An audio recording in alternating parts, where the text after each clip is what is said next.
today to do something a little bit crazy. I decided to mow. It's Sunday evening. I've decided to mow another 8 acres.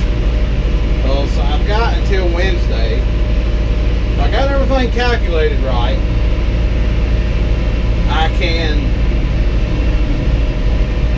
I just went and checked on the hay that I've got down already, and it's drying out extremely fast.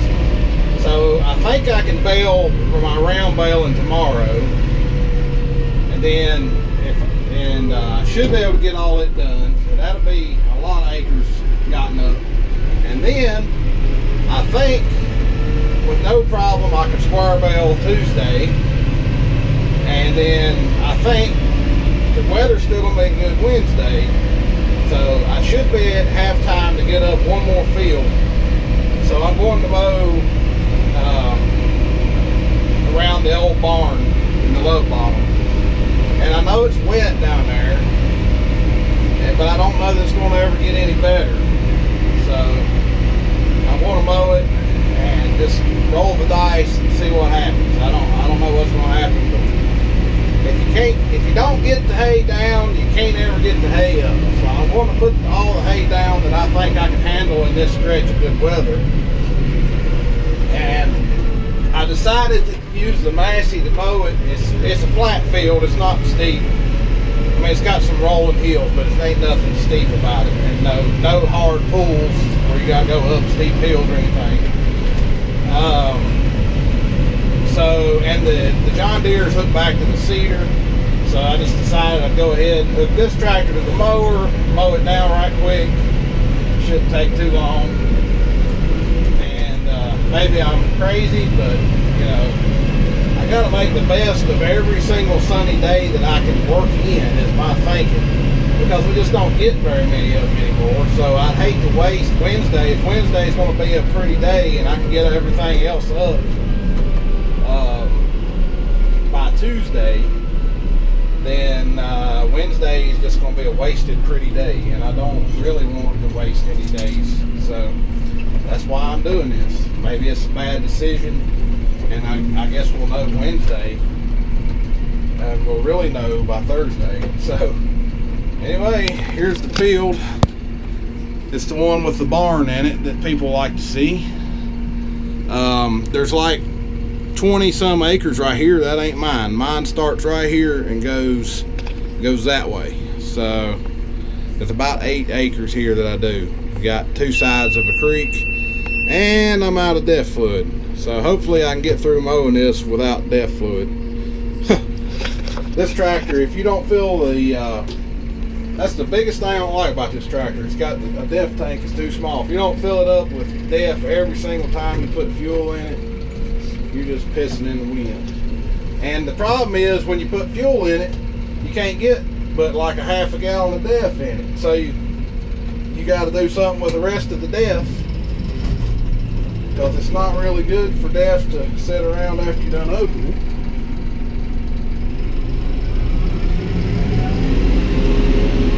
See if this poor old thing can run this mower. I know it's done it before. It'll do it again. Alright, little Massey, let's see what you got.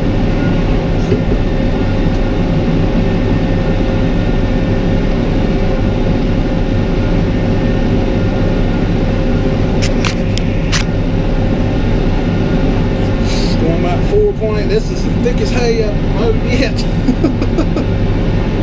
That's some thick hay right in there.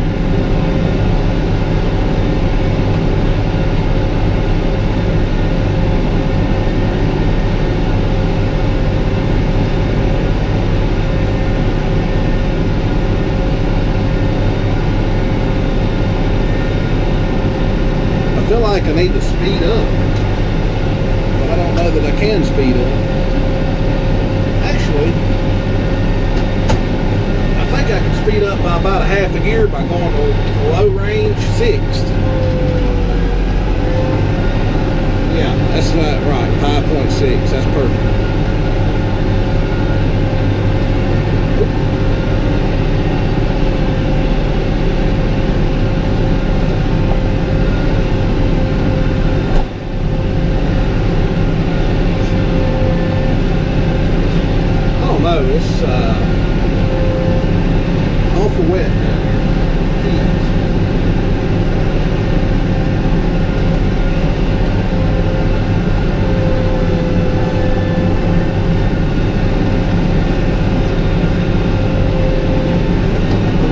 ever gonna get dry. That's the thing.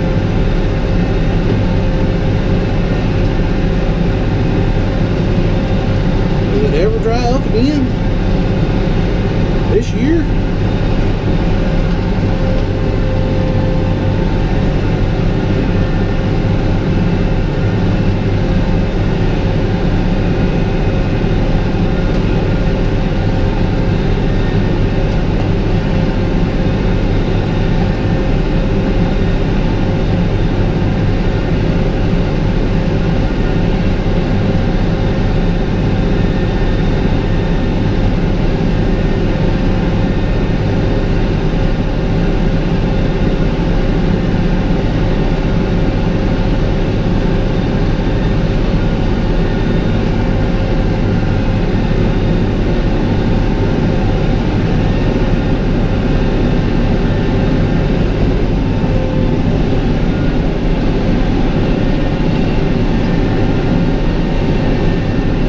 Kind of nerve-wracking. I mean, I might be biting off more than I can chew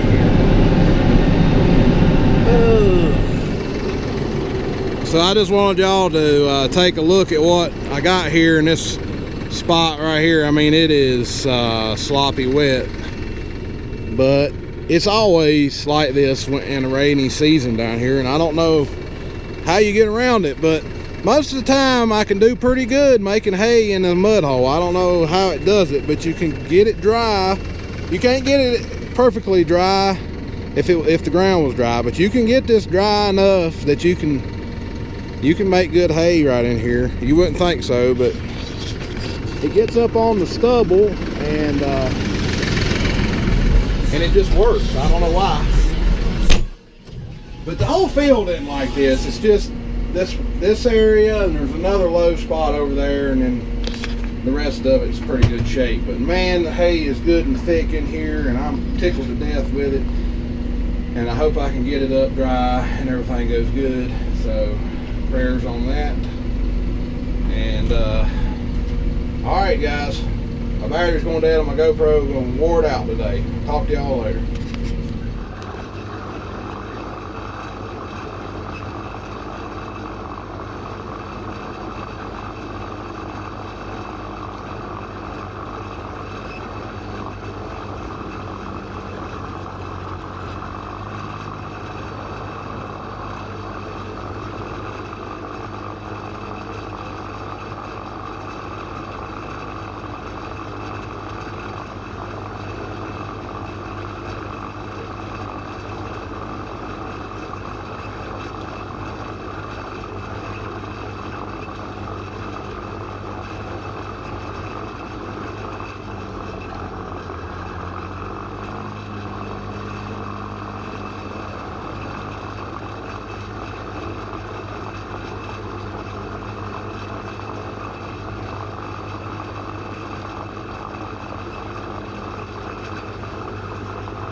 Okay, so right as I got done, I'm talking about as soon as I got done mowing, I was doing the back swath, and as soon as the last bit of grass was cut, and I do the back swath last, a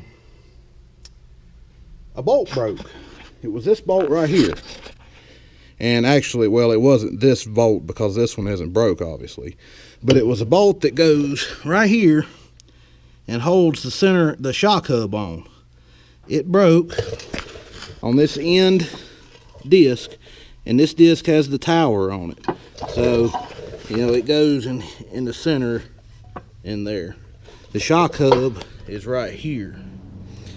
And I haven't unbolted all that yet, but I have to unbolt it to put it back together. But anyway, right now the bolts broke off down in there, and I'm trying to drill it out, and the battery on my camera is about to die, so I'm not gonna be able to show much of this, but I'm working on drilling it out.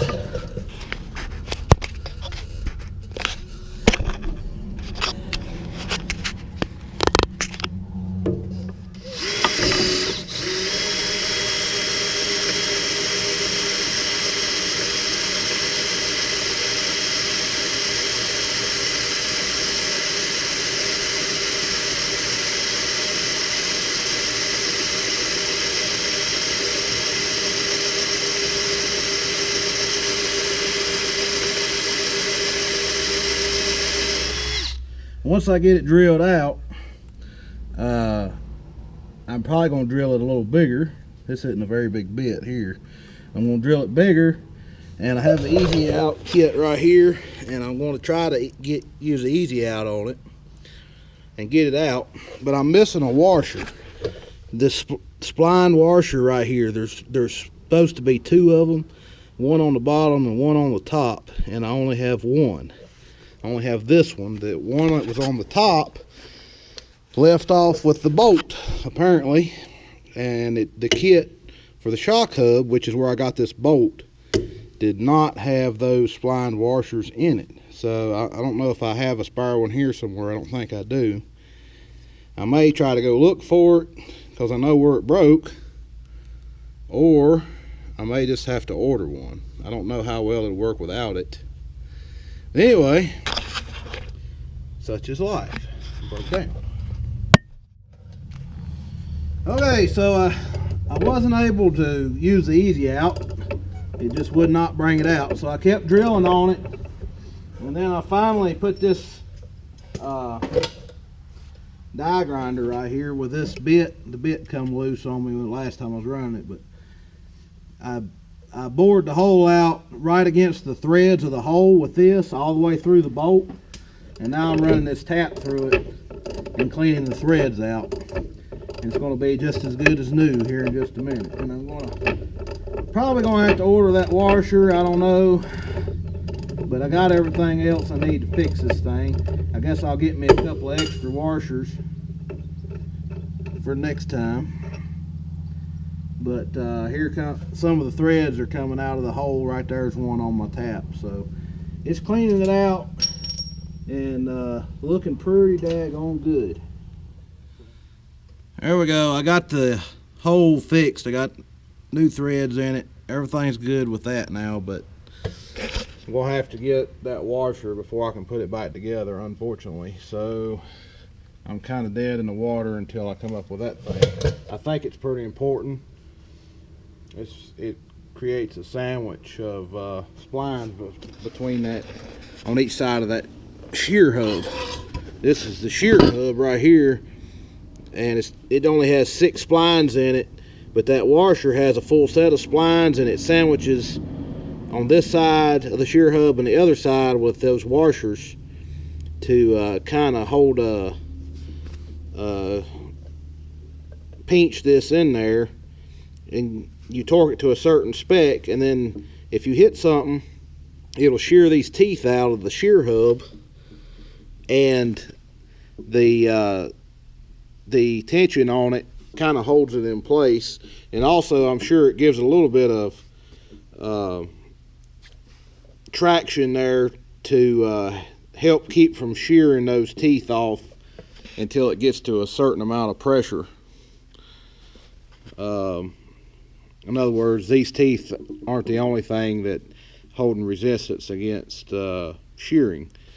You know, the sandwich, those washers being sandwiched together at a certain torque are holding it also. So anyway, I know what I'm trying to say, I'm just not articulating it the best. But anyway, I think the washer is important. That's basically all you need to know. And I need to get one. So anyway, all right. Now you can go. Talk to you later.